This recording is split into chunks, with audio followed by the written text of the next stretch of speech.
Going off-grid has never been easier or cheaper. It's getting expensive, but there's some fun ways to do it and some more civilized ways to do it. What if you could just buy a brand new home that's already got power walls, that's already got solar on the roof, that's already all Tesla integrated into your app that you have in your pocket that just works?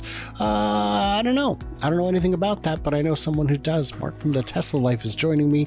He's been covering this and I wanted to get his insights, so we're going to do that. I'm Brian. Welcome to Futuraza. Now, if you've got the Tesla app on your phone, which all Tesla drivers do, I imagine you could just use your car with the key. That's a little primitive, but by the way, if you are doing that, get the app. It's really good. Quick story on the app. I noticed for some reason my car at the airport was draining fast. I gotta call Tesla and find out why.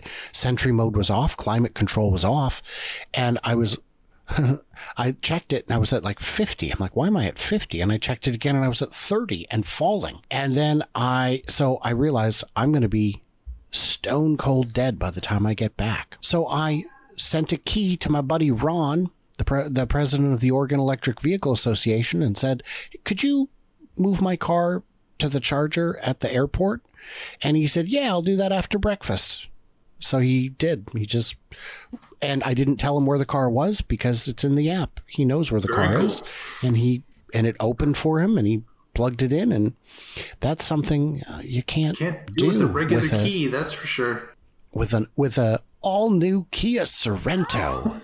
So, and you say, well, the Kia Sorento wouldn't die. Really? You've never had a car die on you in a parking lot ever? Really? Okay. You haven't lived yet. If you say so. You have not lived yet. You haven't? Yeah. Yes. Until you've experienced that frustration. And then even if you have jumper cables, ain't nobody going to jump you. Ain't nobody. Because you're going to fry their car. That's how it works. So this story I came across from a The Tesla Life, at The Tesla Life. That's a weird thing. By the way, It is weird. I don't know if you've ever seen it. It's a good show. I recommend it. I've been on it, and I believe that they've got a reservation scheduled with me to come on and talk about China cars. So I hope you and Patrick and Casey will have some time to work on questions. Absolutely. Because I'm happy to answer all of them. And you know what will happen is afterwards you go, oh, I should have asked this. And the question, of course, that everyone wants to know, can I bring them some fried rice? If you saw that video, probably yesterday, Jamie asked if I could bring some. And the answer is still no. Still no. Nothing personal. Also, I've never met Jamie in person, so I'd be carrying it around for probably years. I don't think that's something anyone really needs. What you linked to was this: Houston's first Tesla-powered homes sparks buyer frenzy. Sparks. I love it.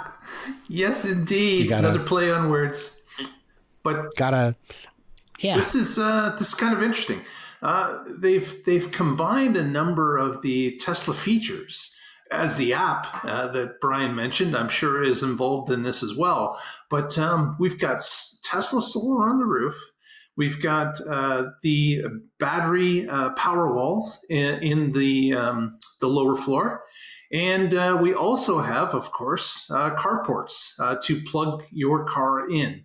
Whether it's Tesla or not is up to you, but it does give you an EV ability to charge. And these 11 homes in Houston have been put on the market recently, and they're averaging about $550,000 for sale in the Oaks of Shady Acres subdivision in Houston Heights. That sounds like a made-up name to be like satirical. Oaks of Shady Acres. But what's interesting? Oh, we've got oaks of them. We've got oaks of them. But what's interesting is that this is in Houston, which of course is in Texas, and Texas has had a reliability problem for the last few years when it comes to their electric grid and storms. So these Houston homes have the backup of the Tesla Powerwall, as well as them knowing when a storm's coming. They can adjust themselves, they can collect more power, they can hold on to more power. And when that storm rolls in, if it does affect the electric grid, that house can remain independent of the grid and keep the lights and the refrigerator running in that house, which is a huge bonus to someone that may be used to brownouts or blackouts in certain situations. For sure. And according to Jimmy Fallon, Houston, we have a solution. No, I made all of that up. Yeah, Houston has had a huge issue with electricity because we're not on the national grid. There's 2 national grids, 3 if you really want to get technical. There's East, there's West, and there's Texas, which is a very Texas thing to do. The larger version costs $550,000. The smaller ones are a few pennies cheaper, and property taxes in Texas are eye-wateringly steep. A lot of people I know who live in Texas say, I love it here because taxes are low. And then I ask them how much their property taxes are, and they weep a little. So that's... But this is a trend that has been happening for a little while, that people are making the homes independent from the grid if it needs to be. Certainly they are on the grid. Certainly they can share power with the grid. But they also have that independence that with their own power wall, they can sustain themselves for a long period of time, and then come back on the grid when the grid is functioning properly. The other thing to consider is when you're adding solar or batteries, there are tremendous costs that are involved with the installation itself. You have to many times change out your panel. You have to put in the gateway, the electrical gateway. You have to hire someone to go up onto your roof, figure out how to mount them, where to mount them. If you do it as part of the construction, it's seamless. It's much more affordable. It's like the difference. You could put a sunroof in any car, but wouldn't you rather buy a car that already has one? Because not only is it going to be cheaper in total, but it's going to not leak. So there's benefits to doing the integration right out of the gate. Wouldn't you say? Exactly. Having those things all done for you, especially when you're about to move in, just makes it a lot easier as well as cheaper. And easier. Yes. And with the Tesla app, the reason I brought that up is, let's say you're at work and you hear a storm warning. There could be heavy winds tonight. You can look at your phone, look at the app and see, oh, my power walls are at 60%. Because maybe there was high pricing during the day.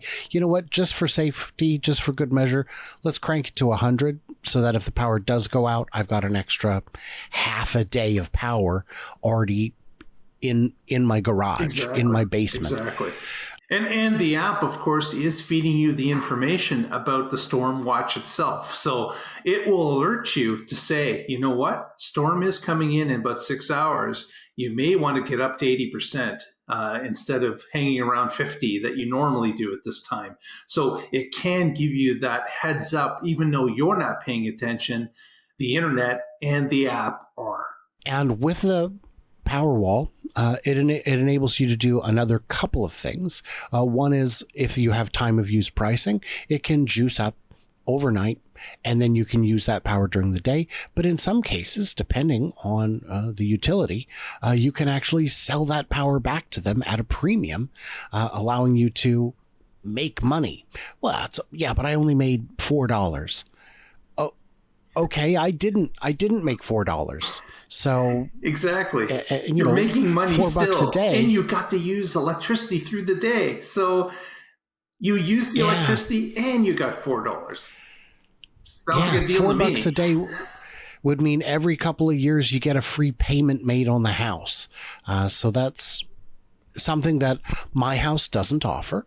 But what my house lacks in free money, it really makes up for in no insulation. It is drafts.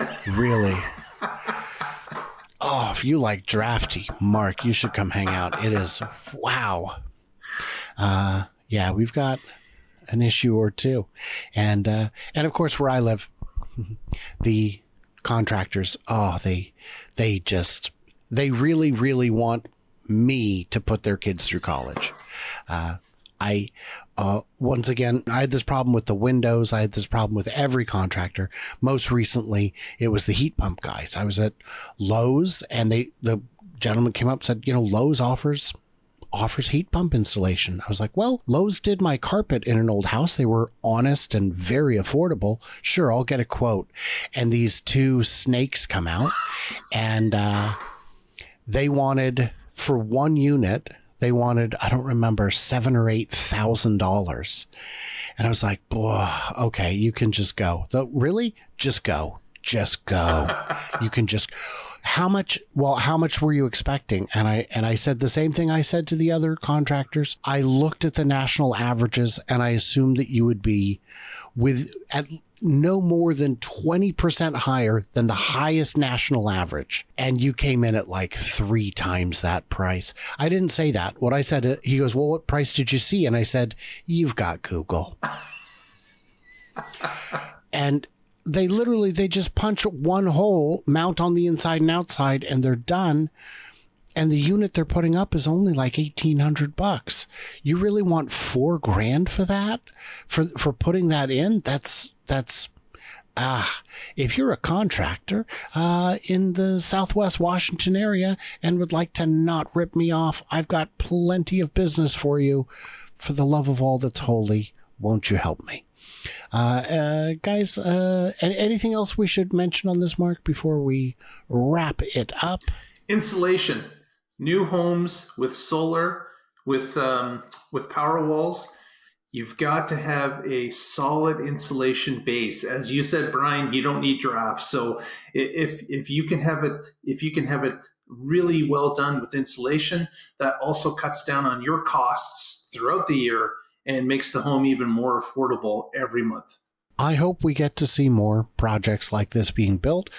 The fact that they sold out so quickly is encouraging.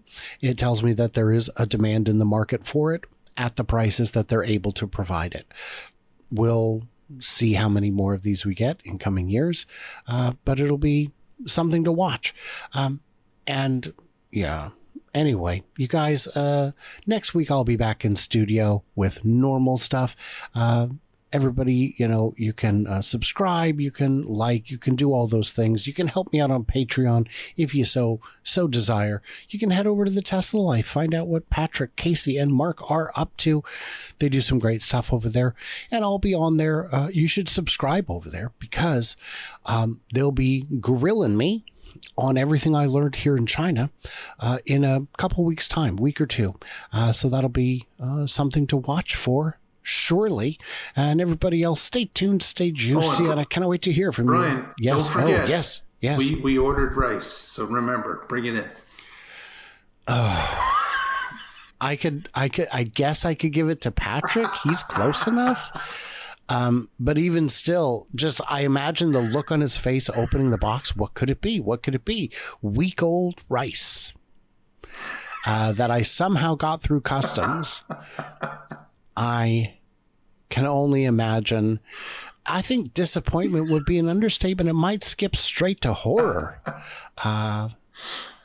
And cannot wait to hear from you clever robots when I'm back in the States.